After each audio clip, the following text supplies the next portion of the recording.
So I'm here today with my good friend Mike, or Mikey, or Bearded Veteran as he likes to be called, and you'll see why in a minute. He's a very keen modeller and also a member of Models for Heroes, and also a veteran, a REME veteran no less, Royal Electrical Mechanical Engineers, or Rough Engineering Made Easy. So I'll introduce you to Mike. Hey Chatbot, nice to meet you. So you have seen Mike briefly on one of my other videos when I did the Cheshire Military Museum, which he came along to. Anyway, so we're here to talk about modelling really. So what got you into modelling first of all, and how old were you when you first started modelling, Mike? The first time I did modelling was when Mum and Dad first got divorced when I was 6 years old. My dad bought a B-17 model kit and we sat in my nan and granddad's kitchen making the models together. And then after that I did a bit when I was in the Air Cadets, and then after that it was really when I was an adult and I was working out in PTSD and I couldn't sleep at night, so I'd stay up all night and make an entire Spitfire in one night. Yeah, that's really interesting, and it's a story that we hear quite often at Models for Heroes, how model making actually helps with getting through things like PTSD. So tell me, Mike, when did you first do it here, or how did you first hear about Models for Heroes? Well, first time was when I was with another organisation and you came in to do a presentation to us all. It's the first time I'd met you, and you did a really good presentation. We started trying the activity and I found that I really started to enjoy it, especially with having the banter and everything, the group sessions and the live chats online and things. Okay, so that's really interesting. I'm surprised my presentation didn't put you off totally and never see you again. But anyway, so you've been a Models for Heroes member for probably, I think, about a year or more now. Exactly a year, yeah. Last week. And tell me what you get out of Models for Heroes then now. Every week I watch the lives on Sunday, and I'm also a member of the Friends of Models for Heroes group, so on a Saturday we spend 6 hours doing a face-to-face online chat whilst we're making models and things, and I spend time with Martin making models and making videos about models and just generally spending hours and hours making a lot of models and doing a lot of research into the history behind the models as well. Which is a very interesting point really, Mike. You know, a lot of people have things that they really enjoy building. Some people like armour, some people like aircraft, some people like cars or motorcycle models. So what's your bag then? What kind of models do you like making? I guess in terms of what types of vehicles, I'm a bit of a model hussy in that I will make anything as long as it's sort of World War One related, do a little bit of World War Two, but generally it doesn't matter whether it's a tank, a truck, figurines or aircraft. I'll turn my hand to it and give it a try. So that's all very interesting, and I can tell you a lot of Mikey's models are absolutely superb, and I will put some pictures up of them on the channel or on this video for you to see. And I think you'll agree that they are absolutely superb, lots of detail, and a lot of the models actually have got like a history background to them, which is what I know Mikey was really into, the history of the models. So before we show you the models, one more question for you, Mikey. Yep. Would you recommend Models for Heroes to other veterans? God, yeah, I love it. It's really helped me. It's made a massive difference to my life. Whereas before I'd be up stressed all night or having nightmares in bed and things like that. Now I can come downstairs, make a model, and I completely lose track of time.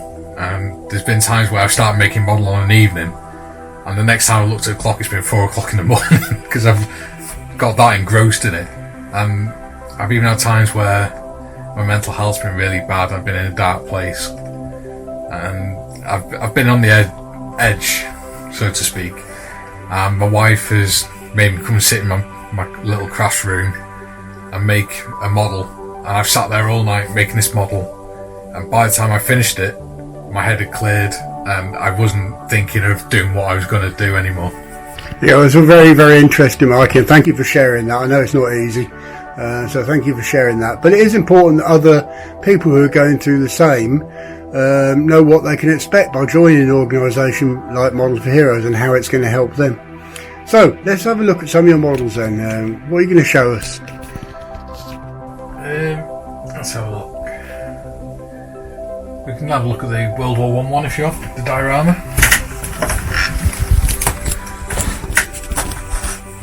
Mind I don't drop it.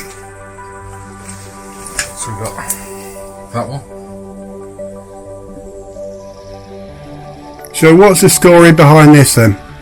So this one, it's based on loosely on World War One supply depot. So I was doing a lot of research at the time on the logistics network of the British Army during the First World War, and looking into specifically the different levels within the logistics network, because there's actually 7 stages in how they got munitions and supplies from the UK over to the frontline troops.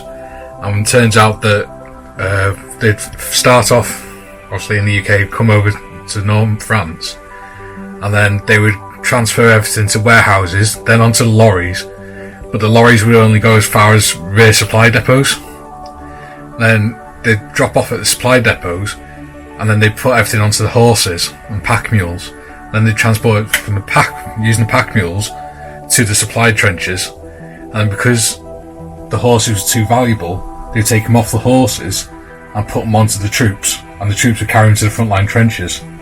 So not only was it sort of changing all the way through, the closer to the front lines they got, the less valuable the mode of transport was considered. So a soldier's life was considered less valuable than the horse's life, and the horse was considered less valuable than the truck, and then the truck was less valuable than the train. So the more valuable it got, the further away it stopped from the front lines. As you can see from the model there, Mike is an excellent model maker. Really superb models he builds, and also really knowledgeable about the subject matter that he's building as well, which is another enjoyable thing about modelling. A lot of people enjoy researching the model and learning all about it. So not only are you building a model kit and using your hands and developing motor skills and all that kind of thing, but also you're engaging your brain into learning about the history of the item that you're building as well, which is really interesting. So what else you got for us, Mikey? The train's coming off it. So this one, I actually made all the base and everything myself.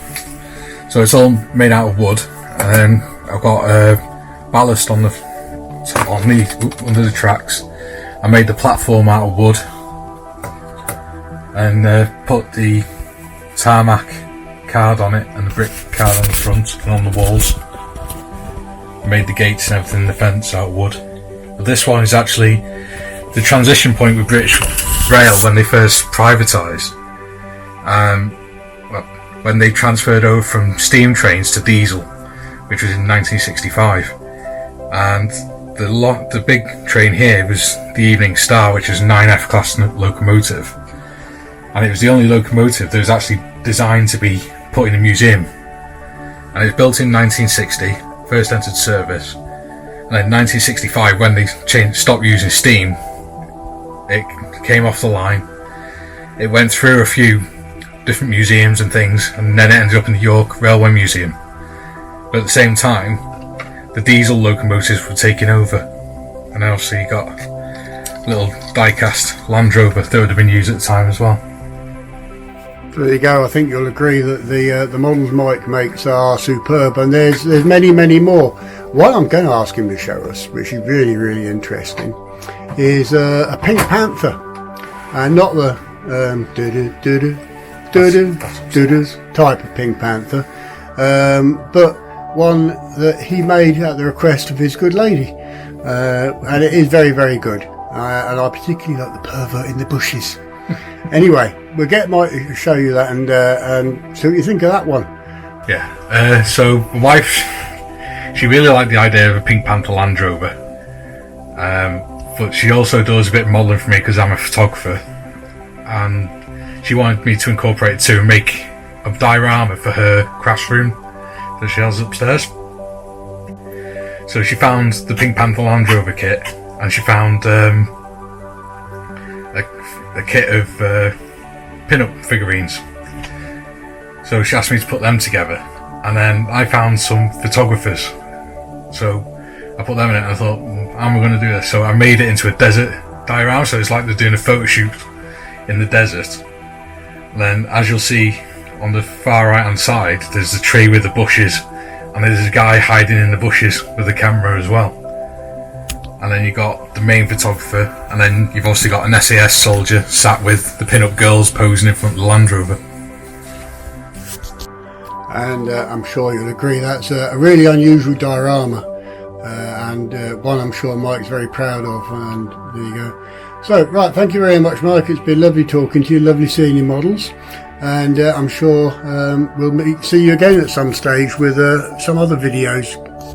Yeah, it's been great to see you too, Martin. Thanks for coming along. Thanks for speaking and taking a look at my models. Malcolm Childs, the chairman and founder of Models for Heroes. The Models for Heroes support armed forces veterans, but also we support emergency service personnel, including former emergency service personnel, by providing them with model kits, resources, and volunteers who can offer their guidance with model making. Also, our volunteers are mental health first aid trained as well, so that they will be able to provide some support towards people's well-being and perhaps catch any challenges early. I've heard stories of people who had 90-day habits, and they can sit for 3 hours and make models and not realise that they haven't had a cigarette yet. You know, and that's quite powerful. You know, it's quite a powerful draw. It's almost like daydreaming, or you know, or meditation perhaps. We will take referrals from the NHS. We take referrals from therapists and caseworkers, support workers from all sorts of different places. I will go through on the phone and talk to people and ask them what they like and what they want and what their goal is as well in their hobby. And quite often people say, I want to build B-17, you know, and I'd love to display it. And I say, well, that's absolutely achievable, you know, and we'll show you how to do it. If I send somebody a helicopter and they're not interested in helicopters and they want to build figures or paint figures, then they're not going to get interested in the hobby. So we try and find something that's going to spark their interest. That's very helpful for the support organisations, because then they can build on someone who's perhaps changing their behavioural intervention, or perhaps changing their way of thinking. Models for Heroes' core values and foundation is building models at modelling sessions. And this is a group of volunteers and a group of veterans come together in a room and put models together. We supply them with the tools, the glues, the clippers, the sanders, the tweezers. The modelling sessions provide a place for the veterans to go and feel relaxed. They will be accepted and welcomed no matter what modelling level you're on, whereabouts you are in your modelling hobby journey. Be welcomed, and you will enjoy the hobby as much as anyone else will. It's a frustrating hobby, it's a difficult hobby, but you get a lot of satisfaction from completing the model. Quite often, if it's a military subject somebody's building, they'll have knowledge about that vehicle, you know, essential knowledge that other people perhaps won't have. It's wonderful to see somebody coming alive and realizing that they've got this skill and this knowledge about these vehicles that have done so much for us, you know, in all sorts of different conflicts. Once you build the model and you get into that zone, that's when people realize how important it is, and important to have any hobby, not just model making. And it's a accessible hobby. It's a wholesome hobby. You know, it's a bit geeky, but that's fine. So people can help Models for Heroes by going to modelsforheroes.org.uk, and on there you will see that you can get support for yourself. If you're part of our remit, you can get support for your organisation. If you are a case or support worker, you can donate to Models for Heroes. You can donate funds, kits. You can donate flying hours that you can get on the side of all Airfix boxes. Also on the website is the address where you can send model kits. We prefer the model kits to be unstarted, so not touched by glue or paint if possible. We don't mind that somebody's opened up the kit and had a look and had a sniff and, you know, made sure that the plastic's all there. But if we could have unstarted model kits with instructions and with the decals, that'd be absolutely brilliant. So also on the website, you can go to the volunteer section and you can see a list of roles and guidelines for volunteering and helping out Models for Heroes. If you are interested and had some time to give to us, then you can fill out an application form. We require a couple of references and an interview from you. We'd love to hear from you if you were able to give some time back